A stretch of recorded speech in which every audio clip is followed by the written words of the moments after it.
तो स्वागत है आप सबका फिल्मी प्रेम की एक और नई वीडियो में। एंड आगे बढ़ने से पहले मैं एक छोटा सा क्विक रिव्यू सितारे ज़मीन पर मूवी का अपनी तरफ से दे देता हूँ, क्योंकि ये आगे के कॉन्टेक्स्ट में बहुत ज़रूरी है।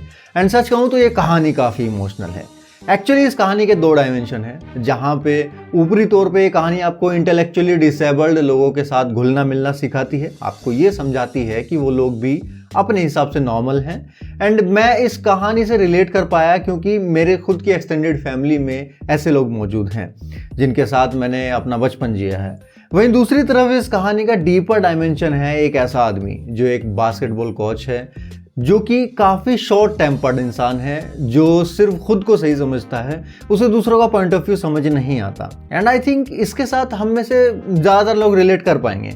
लेकिन अब इस आदमी की पर्सनल लाइफ स्पॉइल हो रखी है क्योंकि इसकी बीवी बच्चा चाहती है, लेकिन इसको बच्चे नहीं चाहिए क्योंकि बचपन में एक पॉइंट पे उसके फादर उसको और उसकी माँ को अकेला छोड़ के चले गए थे। तो ये भी डरता है कि ये बच्चों की जिम्मेदारी नहीं उठा पाएगा, ये एक अच्छा बाप नहीं बन पाएगा। एंड जब ये बंदा इन इंटेलेक्चुअली डिसेबल्ड लोगों की टीम का कोच बनता है उन्हें एक नेशनल टूर्नामेंट जितवाने के लिए, तो इस जर्नी में वो खुद को पहचानता है, वो खुद की इनसिक्योरिटीज से मुलाकात करता है एंड उसको समझ आता है कि दूसरों का पॉइंट ऑफ व्यू भी मैटर करता है। ये कहानी वाकई काफ़ी खूबसूरत है, लेकिन यहाँ मेरे शब्दों पे ज़रा गौर फरमाइएगा। मैंने कहा कि ये कहानी खूबसूरत है, मैंने इस मूवी की बात नहीं की है, मैं बात कर रहा हूँ ओरिजिनल वाली मूवी की कहानी की। And Sitaare Zameen Par movie almost 95% frame to frame copy है। मैं सीन टू सीन की बात नहीं कर रहा हूँ, मैं फ्रेम टू फ्रेम की बात कर रहा हूँ। इवन जोक्स तक कॉपी किए गए हैं ओरिजिनल मूवी से। एंड ये बात मैं इंटरनेट के हवाले से नहीं बोल रहा हूँ, बल्कि मैंने दोनों मूवीज़ को देखा है खुद से, इसलिए तो लेट हो गया वीडियो बनाने में। तो अब बात आती है कि जब आमिर खान साहब राज शमानी के साथ पॉडकास्ट में कहते हैं कि रीमेक करने में कोई प्रॉब्लम नहीं है क्योंकि हम कहानी को अपने कल्चर के हिसाब से अडेप्ट कर रहे हैं, तो क्या उनका कहना था कि किसी मूवी को फ्रेम बाय फ्रेम कॉपी करना भी सही है क्योंकि लोग शेक्सपियर के नाटक को अडेप्ट करते हैं? तो क्या उनकी नज़र में अडेप्शन में एंड कॉपी पेस्ट में कोई फ़र्क नहीं है? भाई जोक्स तक कॉपी कर लिया यार, उस हिसाब से तो वो भी जस्टिफाई हो जाती है चीज़ें। अगर मैं किसी फॉरेन क्रिएटर की वीडियो उठा लूँ इंग्लिश वाली और उसको हिंदी में ट्रांसलेट करके वीडियो बना दूँ, क्या आप लोग उसको वैलिड मानोगे?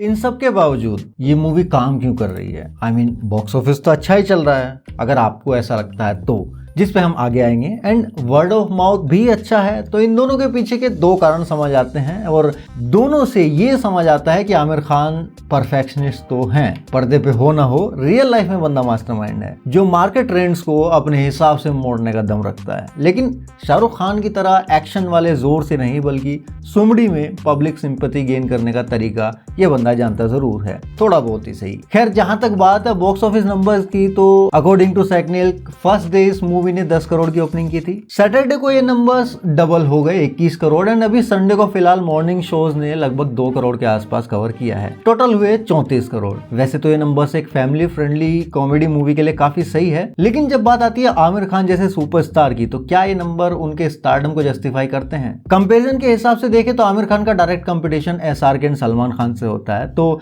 सेम फैमिली कॉमेडी टाइप की ही मूवी के हिसाब से SRK की डंकी नियरेस्ट है सितारे ज़मीन पर के नॉन एक्शन जोनरा में। भाई डंकी का ओपनिंग कलेक्शन 30 करोड़ था, जबकि उसके साथ तो और भी ऑड फैक्टर्स थे। वहां सलार के साथ क्लैश था, वो सिर्फ हिंदी में रिलीज हुई थी एंड वो OTT पे भी आने वाली थी, जबकि यहाँ पे ना तो क्लैश में कोई बहुत बड़ी मूवी है एंड हिंदी के अलावा ये तमिल एंड तेलुगु में भी रिलीज हुई है, लेकिन उनको कंसिडर नहीं करते क्योंकि वहाँ कुबेरा सारा मार्केट खा गई। लेकिन हिंदी में क्या, वो भी तब जब इसकी OTT रिलीज के लिए आमिर ने पहले स्ट्रेटेजिकली बोल दिया है कि एक्सक्लूसिवली थिएटर्स में ही आएगी बस। एंड वी नो कि पोस्ट कोविड ऑडियंस का एक बड़ा तबका नॉन एक्शन मूवीज को थिएटर में जाके नहीं देखता क्योंकि वो वेट करता है मूवी की OTT रिलीज का। यहाँ पे आमिर ने वो दरवाजा भी बंद कर दिया। उस हिसाब से तो इसकी ओपनिंग ही कम से कम डंकी को तो क्रॉस कर देनी चाहिए थी। वहां तो SRK ऑलरेडी साल में 3rd टाइम आ रहे थे, यहाँ तो आमिर आए हैं 3 साल बाद। दूसरी तरफ मूवी का वर्ड ऑफ माउथ एंड वहां पे काम आता है आमिर का PR। बंदे ने जो रगड़ा है हर पॉडकास्ट में जा जाके, and we know very well कि पहले व्हाइट वॉशिंग के लिए बायोपिक्स बनती थी,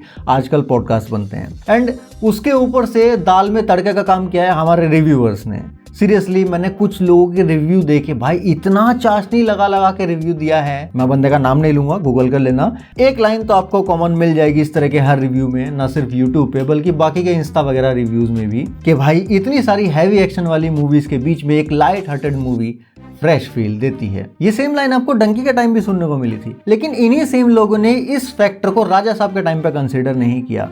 अभी पिछले हफ्ते ही राजा साहब को ये लोग गालियां दे रहे थे कि प्रभास ये क्या लेके आया है, वो सिर्फ एक्शन अवतार में अच्छा लगता है। फिर जब वो खाली एक्शन करता है तब यही लोग बोलते हैं कि एक ही टाइप के रोल करता रहता है। अबे हिपोक्रेसी की भी सीमा होती है। खैर, क्या इस सब के बावजूद सितारे जमीन पर मूवी आमिर खान के लिए एक कमबैक फैक्टर साबित हो पाएगी? आप कमेंट्स में बताओ। बाकी आप लोगों के इस मूवी के बारे में क्या विचार हैं, आप कमेंट्स में बता सकते हैं। मिलते हैं नेक्स्ट वीडियो में, तब तक के लिए सायोनारा।